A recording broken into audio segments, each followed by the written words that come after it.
You know, I started on this project over a year ago and I put it on the back burner for the winter because I wasn't going to use it anyway. Now that it's fall and soon won't be warm enough to use it anyway, I should probably finish it up. And by finish it, I of course mean get it to a point where I can ride it and ignore everything else I need to do to it. The biggest thing that's even really keeping me from test riding this is lack of brakes. I did throw a front brake cable on here, but it's not really doing a whole lot. Let's address that first.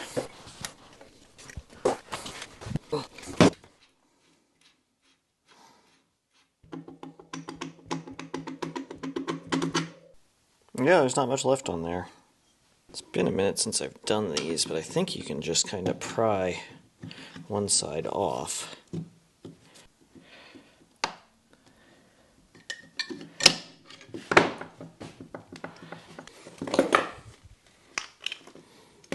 There we go.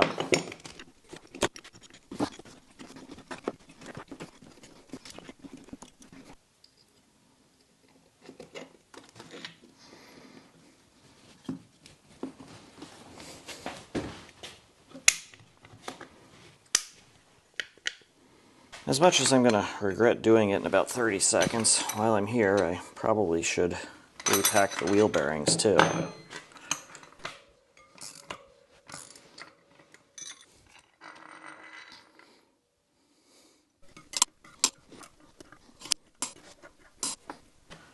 These are actually not looking too bad.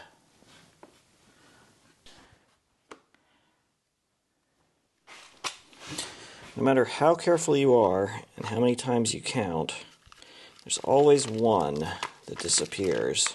So having an assortment like this is pretty handy.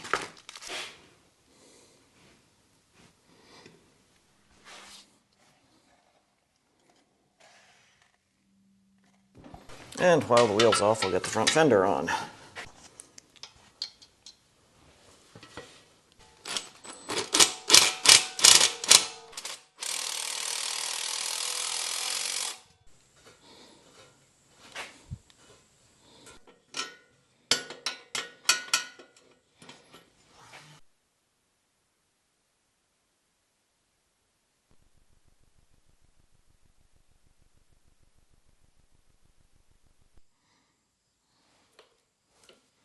Now I'm going to do the same thing all over again with the back. Brake pad was easy, and I did sealed bearings the last time, so that's taken care of. As I'm getting this wheel back on, I'm also trying to figure out the pedal chain. It's hitting on this nut for the shock mount. If I'm lucky, I can flip this.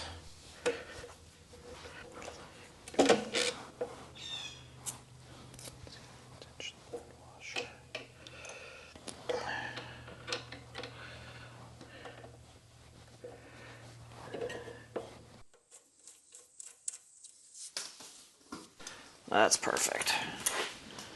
And so now we hit our first thing that should have been easy, but is not. This rear brake cable is pretty much guaranteed to get eaten by that chain. The proper solution here is to make a chain guard. 3 pretty good mounting points here. Just need to work out the spacing for how far out this needs to sit.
Did some further tweaking and refining on this, and got a template I'm pretty happy with. The issue now is that this hub is going to stick out further than the chain guard, so I'd like to put a little dimple in there. I played around with some various bits of scrap and some different ball peen hammers, trying to figure out the best way to do that. I ended up just turning up a new one, just so I had one that was the right size. And I'm just going to use the air hammer attachment I made for doing the wheel wells on my Jeep.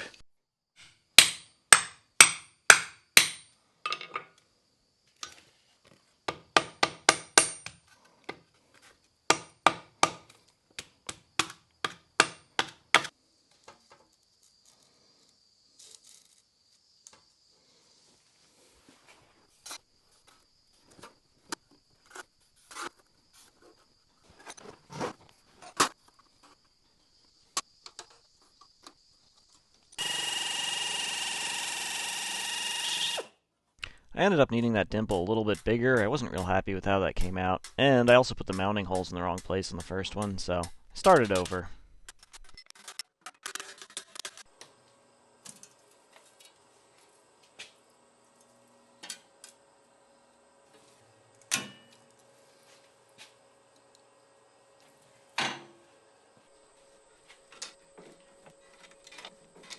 I used the shrinker to kind of tip and shrink this curved flange, and then just kept beating it until it was the right shape.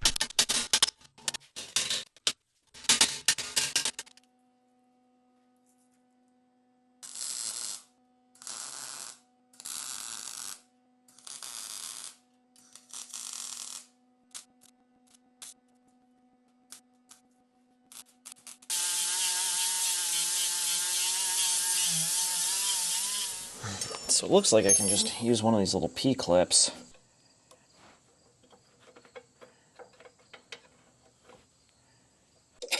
So now it should just be as simple as hooking up this rear brake cable and adjusting it, he said, knowing that it's not.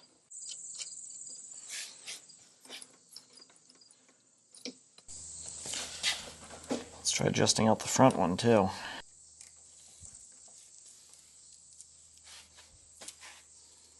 So even with both of those adjusted out the whole way, it's just barely engaging the brakes. I don't know if it's an issue of wear in the hubs or just these cables never being right, but for some reason they're never right.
I know they make little NARPs that you can cut off the cable, shorten it, and use that, but then you end up with frayed cables, and they always end up slipping, so I'd rather do it this way.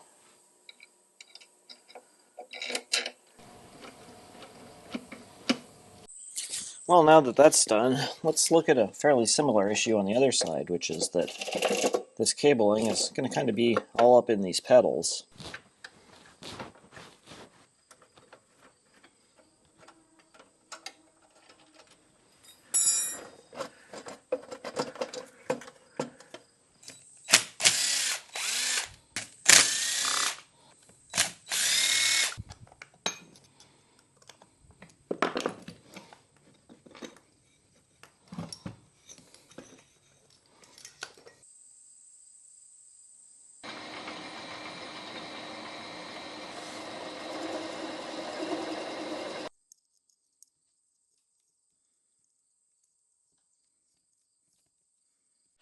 Just so I can get all this packed in here, I'm going to temporarily snip this zip tie.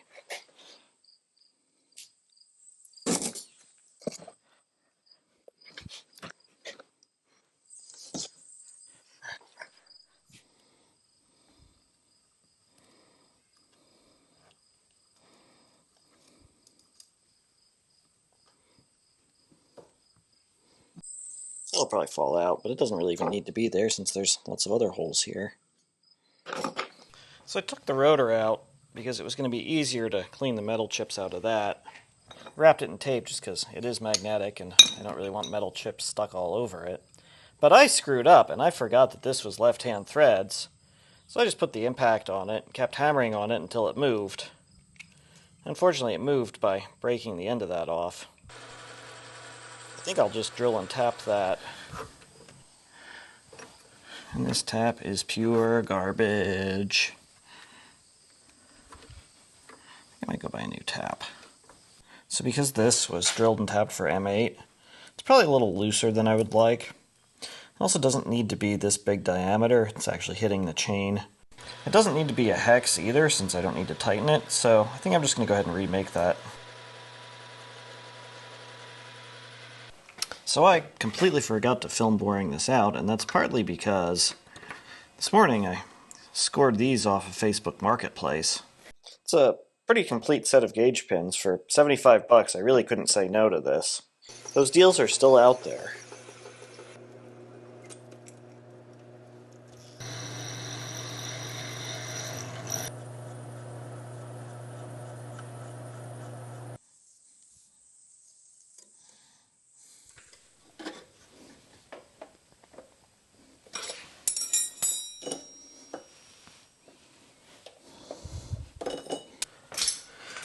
There's already a hole down in here. If I'm lucky, I can get a grommet in there without taking this all apart. Are we surprised on how this escalated?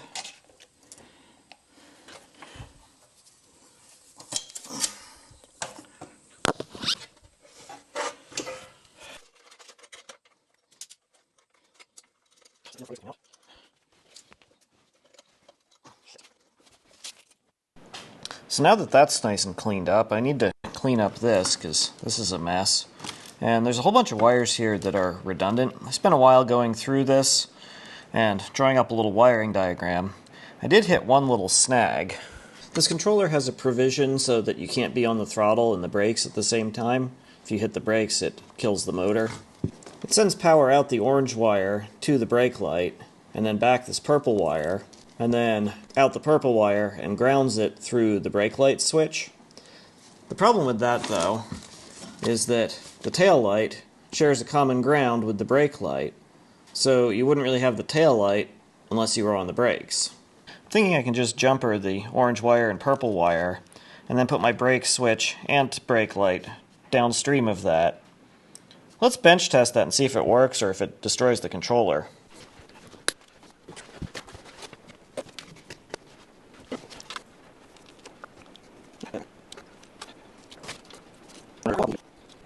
I had the thought that I should just put a resistor in there to pretend to be the brake light.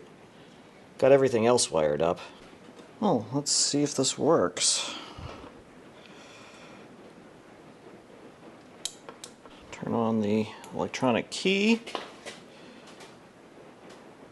Nothing. It did work. It used to work. I guess sometimes you just have to unplug it and plug it back in a few times. Let's go one step at a time here. We'll put our fake brake light in. It still works. Hook up our real brake light. See if that works. We got a brake light. Not a great brake light.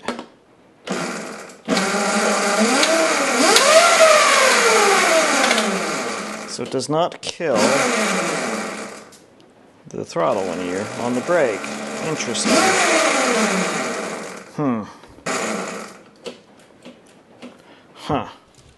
So what's going on here is in order for the brakes to disable the motor, it just wants a nice clean ground on the purple wire.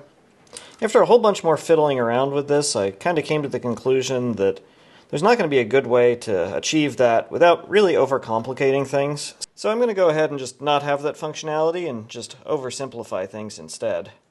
I obviously don't need reverse. I don't need the one that gives you high, medium, and low speeds, so that's gone.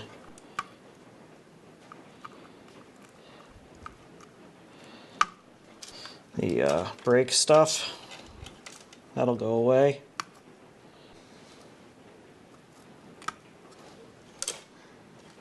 What's this? Indicator light. Yeah, probably not going to use that.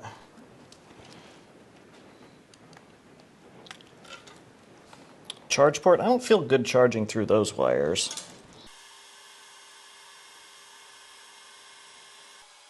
I got all the controls wired up and run back through the frame to under the seat, and then had to come up with somewhere to make the wiring connections. This seems like it would be the perfect thing for a 3D printer that can make real usable parts, but I don't have one of those. It seems like those bamboo printers might have finally figured that out, but I'm still not quite sure I'm ready to forgive the broken promises of the early days of 3D printing, so I'll just make it out of metal like usual.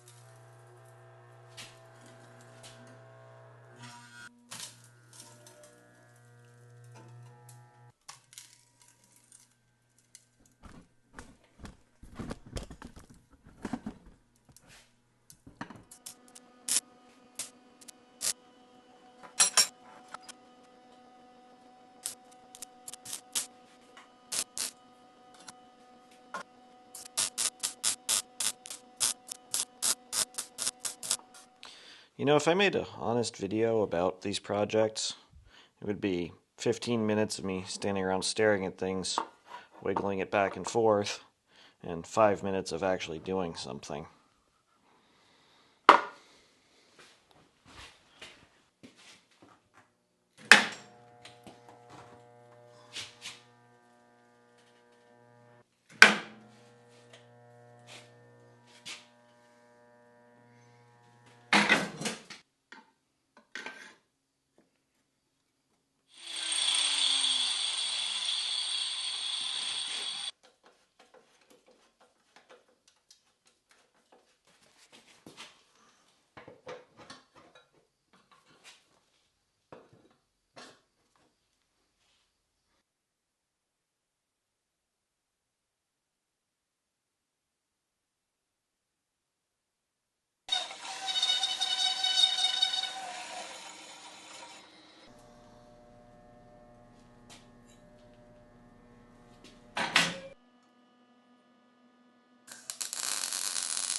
Got a couple of nuts tacked in to hold the bolts for the seat.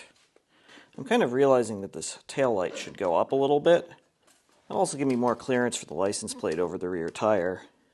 I don't really want to have to remake this piece. What I realize is I've got a piece of angle iron that was my old license plate mount.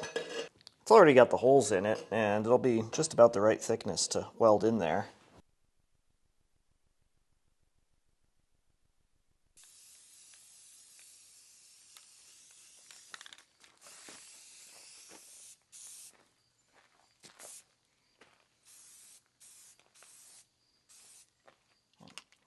I know wiring can cause anxiety for some people, so I went ahead and did this all off camera. Trust me when I say it's not quite as bad as it looks. I just have all of my big connections done on this terminal block at the bottom, all of the smaller signal wire connections done there, a couple of relays. Let me pop this fuse in here and explain how all this works. On my handlebars I have my normal Moped headlight switch. That turns on the tail light and will turn on the headlight once I put the headlight on. It also puts power to the brake light switches. And it also puts power to this relay, which feeds wire through the big stout wires to the motor controller. This little key switch on the front here is the electronic lock for the motor controller. It basically turns the motor controller on. So now, hopefully, nothing. Why nothing? So it looks like I'm not getting any signal from my throttle. Voltage to the throttle looks good. I pulled my 3 throttle wires out here for troubleshooting. Looks like I've got continuity between the positive and negative. I'm not seeing anything on the signal wire though. I pulled the throttle apart, pulled the little Hall effect sensor out, and I can just barely get the multimeter probe in there. And I got nothing. I did extend these throttle wires a little bit, so probably just have a bad splice in there, which means I just need to pull all of this apart now. Well, that explains it. I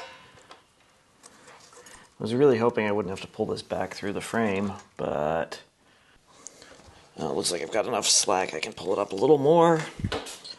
Just got this hooked up to a power supply for test purposes.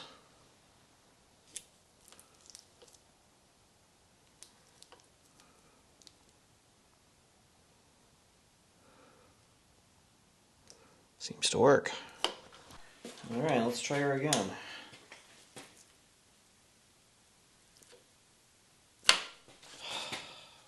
And then I spent half a day troubleshooting wiring problems that may or may not have been problems, before I realized that I didn't have the throttle put back together. At closed throttle it should be about 0.8 volts, going to about 5 volts on full throttle, which is not what it was. But once I got this put back together, and all of this buttoned up, and I've got to say I think that looks pretty good.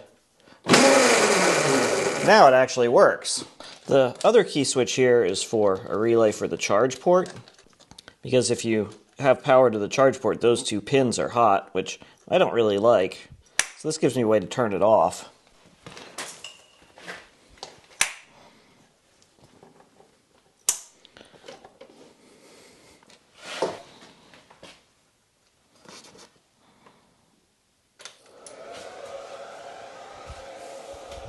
While that's charging, I've got one more thing to do. I've got to figure out the headlight here. Everything on here is running at 48 volts. I've got these little 48 volt LED bulbs that seem to be working pretty well. All of the wiring I've done on here is isolated from the frame of the bike. Everything runs back to the negative cable. Nothing is run to a chassis ground. That's sort of some redundancy. You kind of have to have 2 shorts to really get a major problem. The problem with this headlight is that the ground for the bulb actually runs to the metallized reflector and then to the ground on the bike that way. So I have to come up with a way of isolating the ground for the light from everything else. I'm kind of wondering if I can pop these clips out.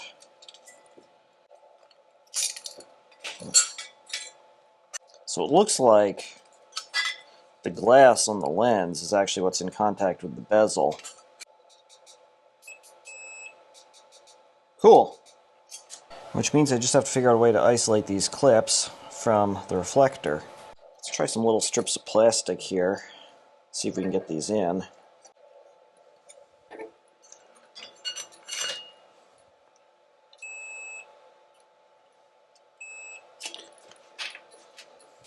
You know, that was one of those problems that I thought was going to be a lot harder to solve than it was, so I put it off for a long time. I think that'll work. Of course, we still have to have some way to attach a negative wire.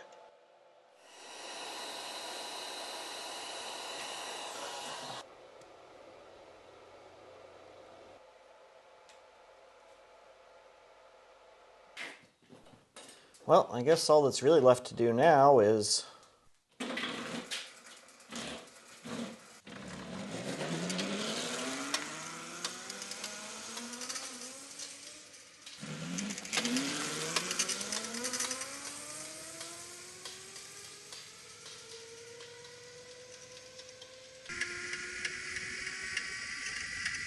The first issue that came up was that the master link on the chain was hitting the chain guard.